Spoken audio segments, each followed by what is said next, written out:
Do you want to watch the Snowman? No. Good call. This movie, wow. Okay. Hey everyone, welcome to the Gauntlet of Garbage. I'm Aaron. I'm Michelle. And this is where we, this is Peach. Yes. Yes, we got a new puppy. Yes, so this is going to be an experiment. We'll see how she does here. Yes. So we might immediately cut away after a couple minutes, and Peach is nowhere to be seen if she can't handle this. But yes, this is Gauntlet of Garbage, where at the beginning of every single new year, we look back at all the films everybody called the worst of the previous year and watch them all back to back to back. And I've been saving this one. Yeah. This one, oh man, this film is already #1 on so many people's worst of the year list. Yeah. And the best way that I can sum this film up is, at my store, there have been so many people calling out sick. Like, there's been a flu wiping out my store. Yeah. Like, three people have been calling out every single day, just sick as a dog with this thing. About 20 minutes into this film, not even that, maybe like half an hour into this film, I started going, oh God, I've got it. I'm coming down with something, because none of this makes fucking sense to me. I have no idea what's happening in this.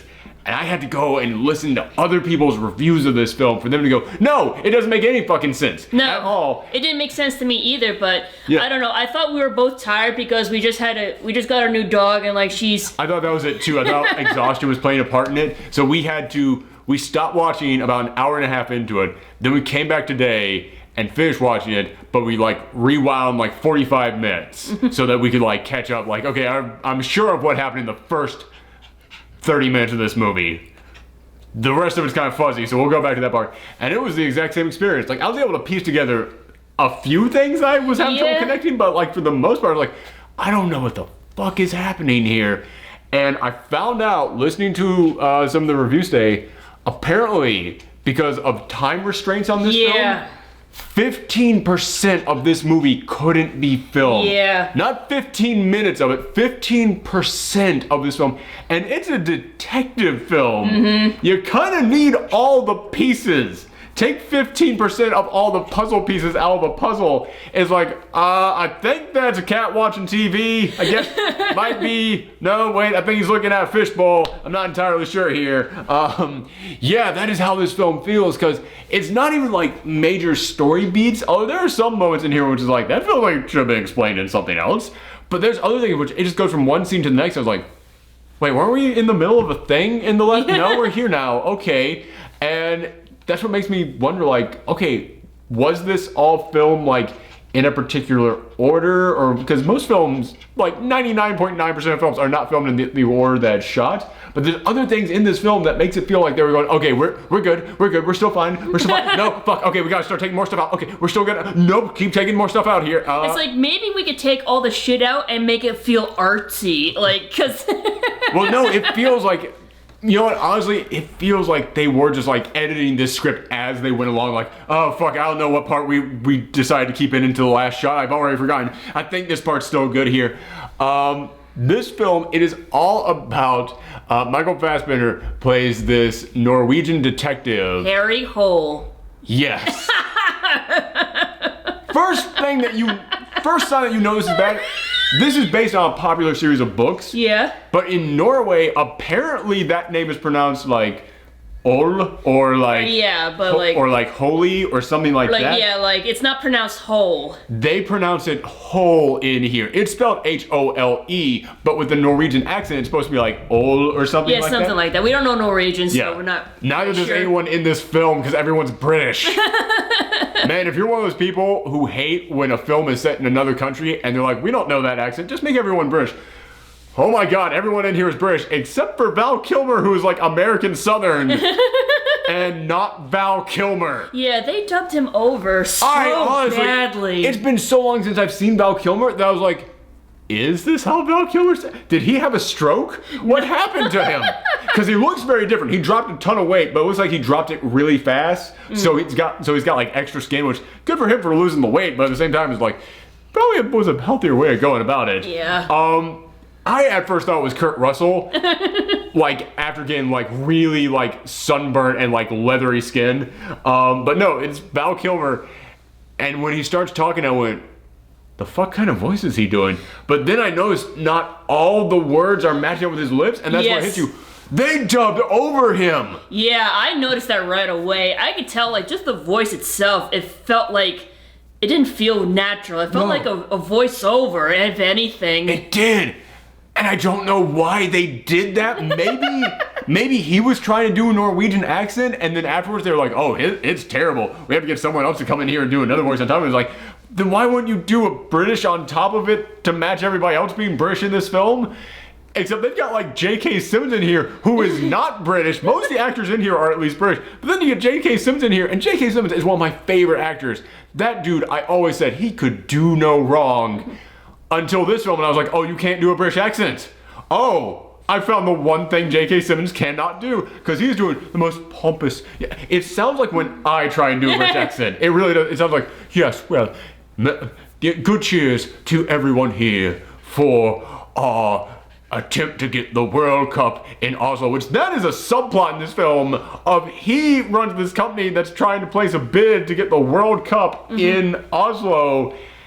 And they keep bringing, whenever they cut back to that, they cut back to it for so long, I was like, I've forgotten about the serial killer in this storyline. Yeah, I was like, is this like a corporate espionage kind of thing, in which there's like some weird shady business deal going on with him and the Olympics thing? No, it's not. It's just taking up way too much of this film. Like, it was supposed to be like a red herring, I'm guessing. They want you to think that J.K. Simmons is the killer in here, but J.K. Simmons is fabulously wealthy, and he's a pervert.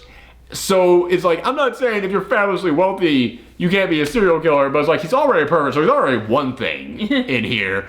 But also, the serial killer blows people's heads off, then puts a snowman head on top of it, then takes parts of their body and hides them in a snowman outside. And I was like, if you are a billionaire, you're not gonna care about that shit. I don't care what weird, you can still be a serial killer, but you're gonna be like, yeah, just have one of my guys kill him. There, done, the end. That's it. I'm not going to go through there, like basically the Norwegian equivalent of Bill Gates, is going to be caught possibly cutting someone up and putting them in a snowman. Do you know how long it takes to build a snowman? If you saw Bill Gates just outside of someone's house just packing together snowmen, it's like, that's fucking Bill Gates over there. It's like, that's probably why all the snowmen look so half-assed. So shitty. Here's my favorite thing about this stupid thing.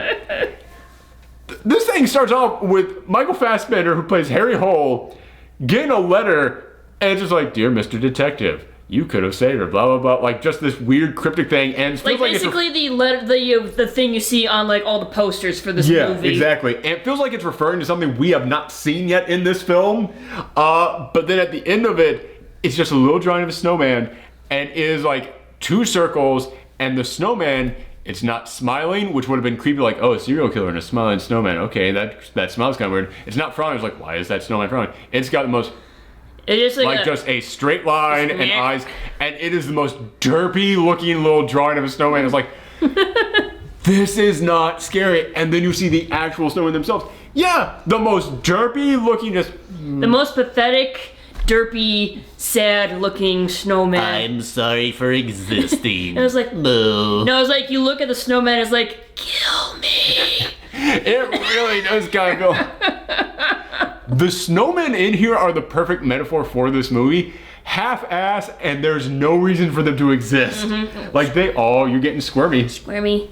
Yeah, they do not want to be a part of this film. Yeah, they are, and they're supposed to look at it like, oh my god, it's another snowman. And it's like, no, man, every time you see the snowman, it cracks you up because it's the most... I'm a snowman. I'm sorry there are body parts inside me. Oh my god. And like, this was produced by Martin Scorsese. What happened?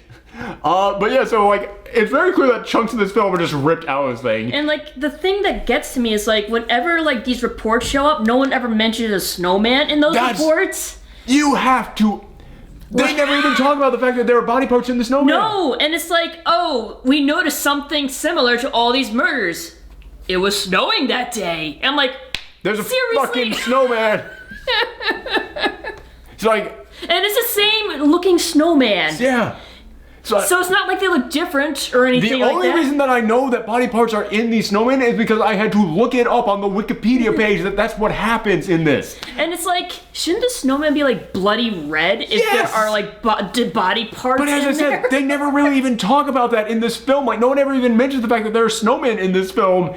I had to look it freaking up to find out, oh, he was hiding parts of the body? Okay. Because, like, you find out he puts a snowman head when you see in a flashback, which all the Val Kilmer stuff in here takes place 9 years in the past. When you see that eventually leads up to the part where Val Kilmer dies, which that lead up is a strong word to that. It just kind of happens. Like something that's just how this movie is just stuff that happens. Yes. And there's no lead up or like any result to anything. No. Everything is just like I said, they had to cut parts of this film out, so they had to cut up like suspense and tension and build up. Because you see all these clips of like going back to like Val Kilmer, and like when it eventually gets to the part where he dies, it just instantly cuts from Michael Fassbender to the present to head blows up, and then like this mystery man walks behind him, puts a snowman head on top of him, and it is the most poorly CGI. Like, it looks like someone just came up to your TV screen and put a giant snowman sticker over Val Kilmer's all head. the dead bodies are either like really badly CGI'd or really bad Photoshop, because there was like one scene of like a body, like pieces of the body in the snow, and they just zoom in on it, and the more they zoomed in on it, the more blurry it looks. It's like someone's like zooming in on like a JPEG. I remember what you're talking about. Yes, it does. Yeah. Yes, exactly. It's like, wow. So yeah, all right. So the editing is garbage. Not even for the scenes that not even because they didn't have the scenes in here. The story structure itself is terrible because they couldn't shoot all the scenes. Mm-hmm. But then the editing is awful too, because there's like, even the stuff that they have, like, it will cut to a reaction shot from someone that is like a quarter of a second before cutting back, and I was like, why do that at all if it's going to be there? But then the acting is really bad too, and these are good actors. Yeah, it's like everything is so bland. It's so bland. Like, Michael Fassbender is so flat in this film. J.K. Simmons, one of my favorite actors out there, doing this awful British accent, and it's not even their fault, because they're told to do this, and like I said, and like the actual directing of what they're supposed to do, there's a moment in which the female detective who is working with Michael Fassbender, she is convinced, okay, the killer is J.K. Simmons. He's a pervert who like calls women up to like his room to like have sex with them. I'm gonna dress up and I'm gonna flirt with him at this party. And like, first off, the I'm going to go and have sex with the bad guy plot has never worked out in any film ever. And she goes up to him and is like hitting on him. He's like, yes, well, okay. Takes the phone out this close to her, takes a photo of her like, immediately as soon as he finishes the last word of the conversation, and then walks away, hides behind a bookcase 3 feet from her, like not even like fully behind it, half of him is here. Like 3 feet from her, she's looking at him as he does it. He walks over there, hides behind the bookcase, whispers to some goon. He walks the 3 feet distance between them and goes, he had a lovely conversation with you and would like to meet you in his room. And then that guy walks away. She looks at him walking away, then turns back to J.K. Simmons, still just, What? This is insanity that you thought that was like, is this supposed to be a comedy? Yeah, this thing is like either everyone is like really bland and then or just like weirdly out of place, like they don't know how to act like a normal human being. That's exactly it. Like, this feels like whoever directed it does not know how people act. Like, Michael Fassbender is a drunk in here. Yeah. And you know he's a drunk because in the first 20 minutes of the film, there's 3 scenes of him waking up passed out. Yeah, like, in public with a bottle of liquor. At the police station, he wakes up, he works at, he wakes up passed out on the couch and I was like, I'm sorry, is no one gonna send your ass home? Seriously, it's like, is no one gonna fire you for like drinking on the job or anything? Like... And then there's another scene in which he passed out in the middle of the sidewalk. And it's like, even bums have the dignity to like go around the corner or get propped up against a wall or something. This, like, he's just, and like, in the first 20 minutes of this film, he wakes up passed out drunk more times than Jessica Jones does in the entire first season of her show. It is insanity how they just hammer that in. And then after that, you never see him with another like drop of alcohol ever throughout the entire film. And it's not like he gets clean. And just sort of like, yeah, well, okay, you know now. We're It's fine. like, yeah, we're not gonna like, this isn't gonna be an ongoing thing. We're not going to hammer that home, except for when we do. It's like, well, it's just like, we're just gonna smash this over your head and leave you with a concussion throughout the rest of the movie. Maybe that's why I was so confused. Though. I was like, I think I'm just gonna take a nap now in the middle of this movie. I'm gonna watch the Snowman. The doctor said, make sure that I don't fall asleep. So, yeah, it's weird. Like, I want to talk about, normally on these shows, we talk about the plot, like step by step by step. I can't do that with this movie because it's so, like, I don't know why some of these scenes are connected. Like, if we had not watched this twice, basically, I would not be able to tell you large chunks of the plot of this film. Like, I feel like we could watch this like several times and we still need to like figure out how the pieces fit together because Yeah. Oh god, the person who did this, like, they especially do not know how to direct kids. Because there's one kid in here, and oh my gosh, that little girl, it feels like the guy directing this was like, I don't like talking to children. I'm going to have someone else direct this child on a green screen, and then we'll CGI her into my shot. Also, don't tell the person directing her what scene they're supposed to be in. Because there's a moment in which, like, this little girl, like, her mother is, like, talking to her. It's like, oh, yes, I'm sorry about your father. Then the father comes home, and there's this very tense moment of them, like, staring each other down. The father's like, where were you? Why weren't you doing this today? How dare you? Like, very intense, like, oh, shoot, it looks like some domestic violence stuff is supposed to go down. Yeah. And then she just starts dancing. yeah, she's just dancing.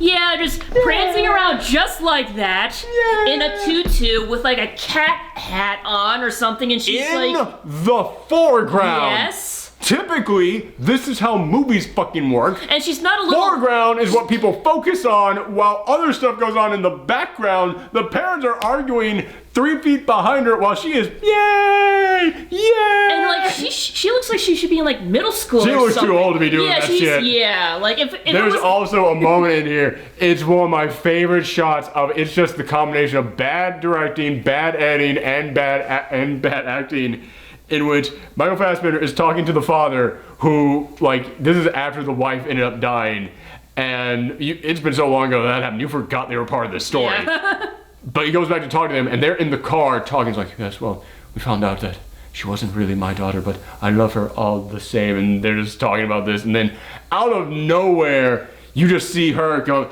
ah! on the car window while they were talking. And the camera zooms in quickly on her doing that, like it's like Jason just popped up. She was the killer all along. It almost feels like they were trying to set up that this 10-year-old girl was the murderer the whole time with that one shot. And like, honey, it's all right. We'll be just another moment. Okay. And then she walks away. Like, what the fuck was the point of that entire shot? It was like, it's just so like, what child acts like that? What person would think to put that in the scene? Why would you shoot it like that? That one shot is everything that is stupid about this movie. Just, oh yes, well, this murderer, we must find him. We must catch him. Ah! And like, the thing that like really pisses me off. Also, imagine the camera zooming in quickly at that moment. And it's like, here's like the thing that pisses me off is like the murderer's motivation. The murderer's motivation is like, oh, apparently he thought his mother hated him when he was little, so she killed herself. And he's like, oh, all mothers who aren't like good to their kids are bad or something all like that. All mothers who sleep around, kind of, I guess is what it's supposed to be. He's slut shaming. Kind of, because here's the thing. He's also. Here's what it is. He's also pro-life because he killed someone who got an abortion. Like, basically. It's his justification. Here's the thing.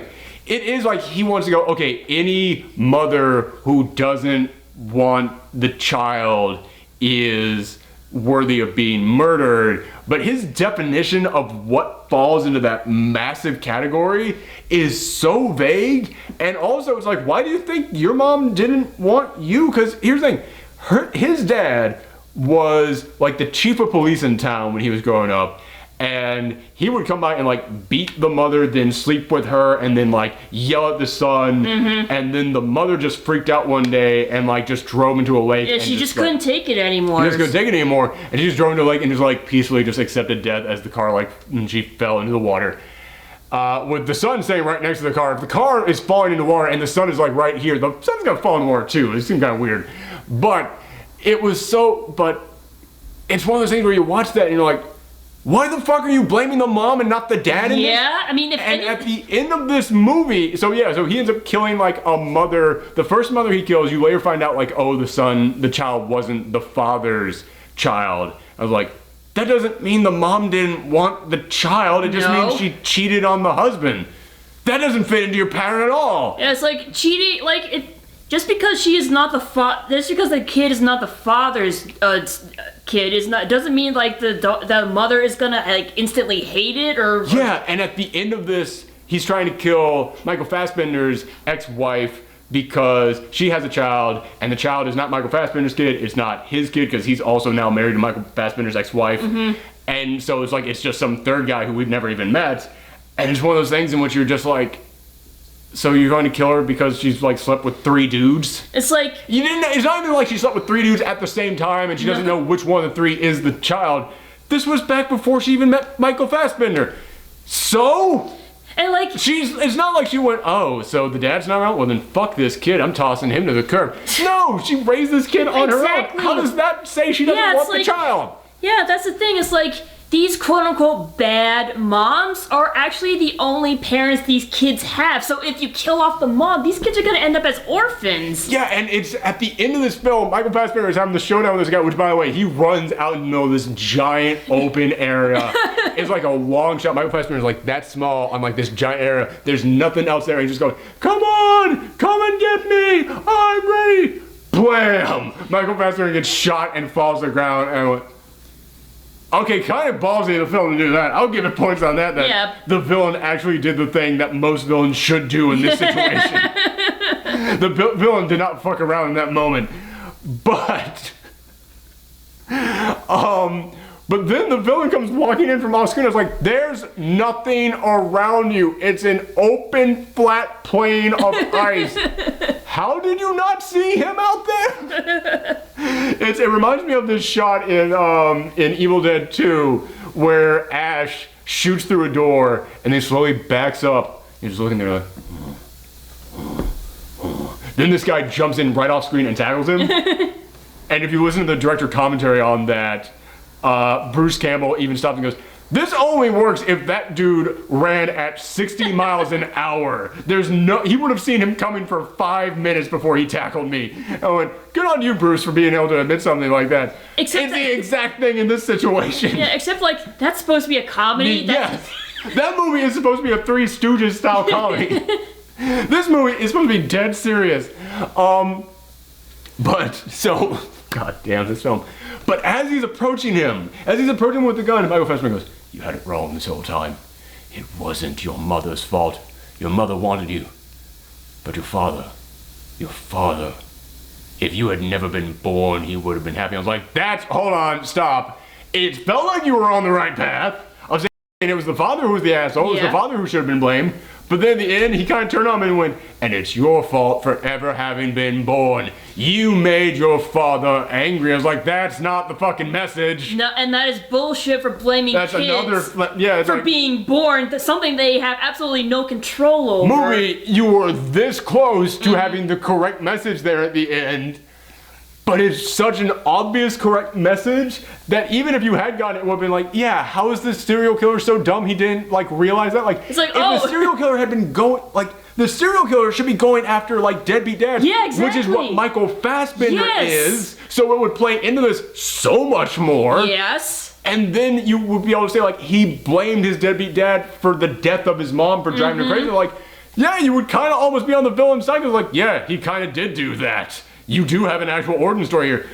But no, he's blaming the mom for no fucking reason in this. And then at the end, when Michael Fassbender should reveal to him the incredibly obvious lesson they should learn, he goes, and it's your fault for having been born. Fuck you, everyone in this film.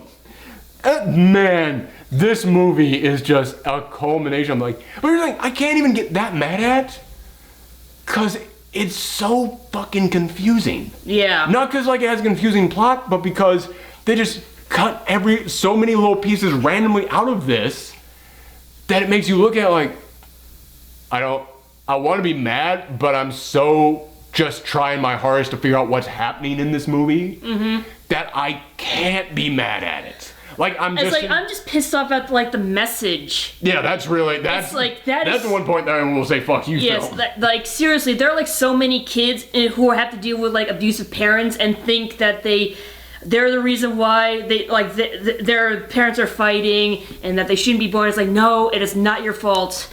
It is you being born has nothing to do with this shit, okay?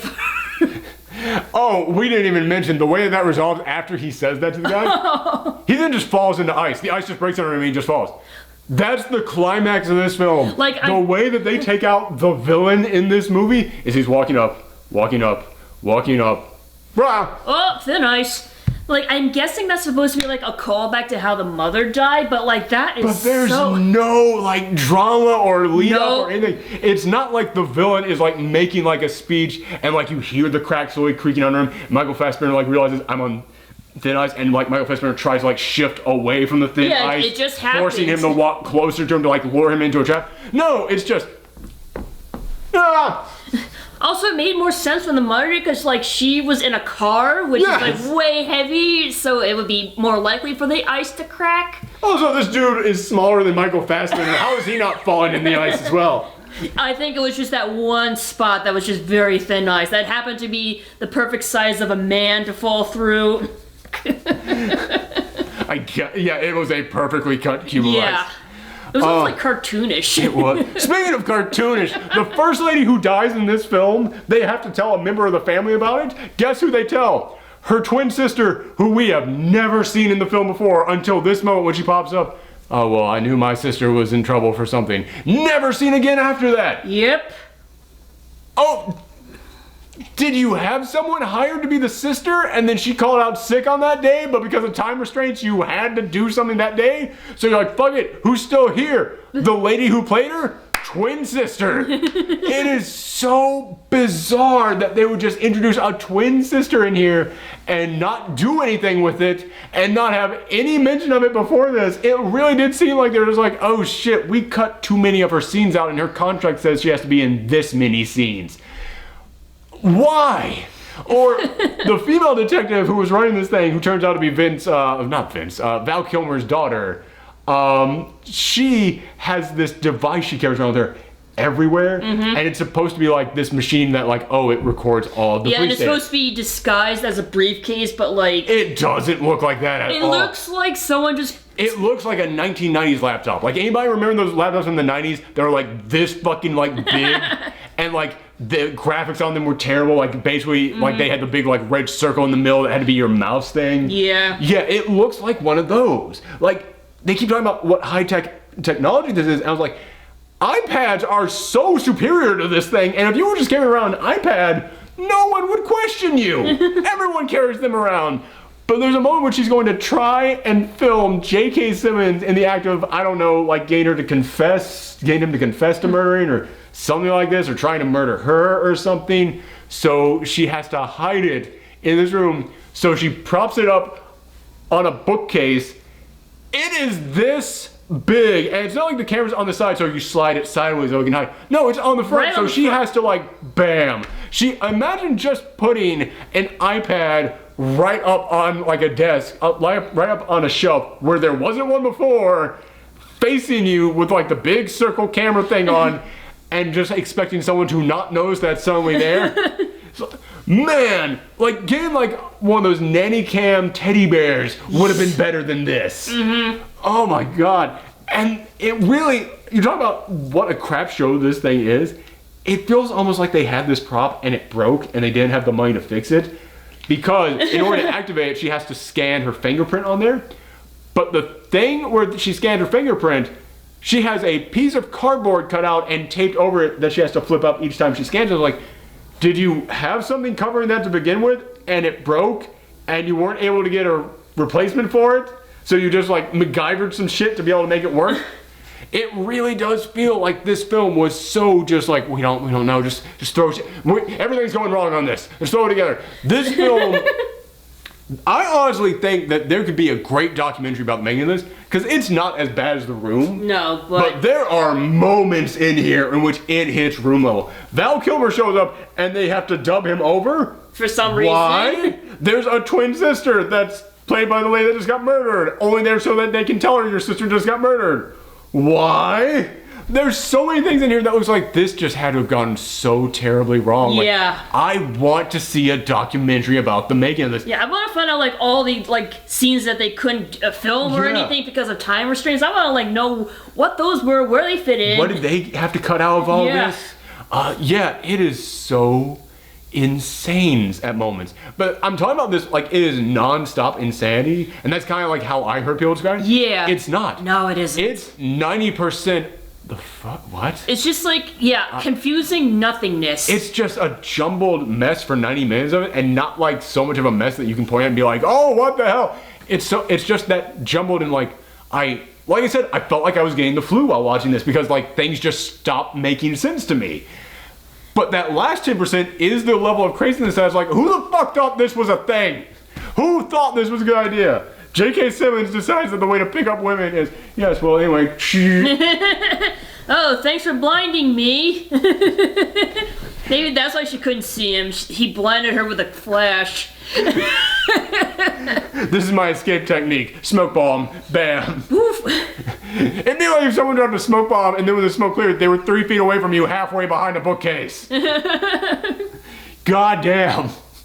So yeah, this film is bad. Yeah. It is, but it's not even like, man, we just watched Wish Upon before this, and I was kind of hoping this would be funny bad. Yeah, it's just... This is not funny bad. It's confusing and boring. But it's not, yeah, that's the worst part. It's not funny bad, and it's not outrage bad. It's more just like, the fuck is wrong with you Yeah. bad. It's, how dare you bad. Yeah, because there is like so much of nothing going on, and Yes. when something does go on, you're just like, okay, what? We forgot to mention this. The villain has a theme song. Oh, yes. Twice in the, no. Twice in this film, you're about to say it. It's not that. And it's not another thing. Because he has 2 theme songs in this Oh, film. yes, that's right. This is why I say this film feels like it should have been, like they actually shot it in order and made changes as they were shooting it. Because halfway through this film, they change his theme song. Mm-hmm. They give him a song that is playing when he's around, like someone's phone rings while he's around, while he's in the area. And it's the popcorn song. Yeah. I can't even fully mimic it. It's just this weird like. Yeah, it's this weird like I think it's from the 70s song. Yeah. Like look it up for anybody who doesn't know. Just look up the popcorn song. Yeah. And it's the most least intimidating, least frightening Yes. music you could give someone. And they play it in 2 scenes back to back in which he is there. Like 2 scenes that he appears. That song is accompanying him. Mm-hmm. Like one scene like is on someone's phone while he's in the area. Next scene, it's playing as someone is like painting Michael Fassbender's home. Yeah. And like he's wearing like a full like painter suit so you can't see his face, and he thinks it's the guy who has been painting the house, but you know it's not because when that guy leaves, you see that painter is just hanging out in front of the house anyway. Like there's not a club in this area, there's not a bar around here. Like Just why are randomly you just outside there? with his dog. Yes. Which, by the way, he was like spraying the house for like mold, and there was a puppy there. It's like, Yeah, I don't and the have puppy to was, about that. yeah, it's like, shouldn't the puppy be like not in the mold infested house? While you're spraying detoxins Yes, in there. yes, we wouldn't want that to happen, old Peach. No. No. But then later on in this film, you don't hear that for like a good like half hour later. Yeah. And then all of a sudden, like, the female detective, she's in the room where she thinks that, oh, J.K. Simmons is gonna come in here. Then she hears, I can't remember the name of the song. It's like Hall of the Mountain King. That's it, yeah, that's what it is. She hears that playing, and she finds a phone, the same phone, the killer's phone that was playing the popcorn song earlier. It's now playing that. Oh, I guess he changed his ringtone. Yeah, it's playing that now. And then she gets attacked by the real killer. Then Michael Fassbender hears that song playing. No, wait, Michael Fassbender's wife hears that song playing in her house, and she finds that phone in there. Then the killer is taking Michael Fassbender's son, driving him like to the place where he's gonna try and kill him. And then the song starts playing. And goes, "Why do you have your phone out?" And it's like, oh, he starts taking his phone. He throws it in the glove compartment. And it's like,